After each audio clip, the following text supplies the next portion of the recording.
Kalau korang ikut highway, tiba-tiba waktu exit tu ada kereta cocok-cocok rapat-rapat dengan kereta kau tu kan, kau kena hati-hati. Kau cam nombor plate dia betul-betul.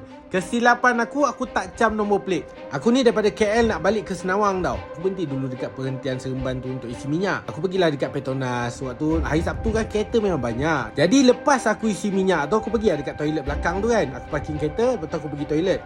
Lepas tu aku balik, aku tengok kereta aku macam dah beralih. Aku cakap apa sebab beralih pula ni. Aku pun masuk kereta, aku pun terus jalan. Sebelum sampai dekat exit Senawang tu, ada sebiji kereta ni, aku laju, dia laju. Aku perlahan, dia perlahan. Diragam dengan perangai macam ni, aku dah tahu lah ni. Tunggu dekat exit gang, aku ajar kau cukup-cukup. Sampai je dekat exit Senawang tu, sebelum keluar tol tu, aku break kereta aku dekat situ, aku terus keluar. Aku pergi dekat kereta tu, aku tengok perempuan umur lingkungan dalam 40 ke 50-an macam tu. Dalam hati aku cakap apa, berani gila. Ini dah biasa buat kerjanya orang kan. Dia punya berani tu sampai dia turun pada kereta tu nak sound aku tau. Patutnya aku yang sound dia. Cakap aku salah bawa kereta, tertukar time kat Petronas tadi.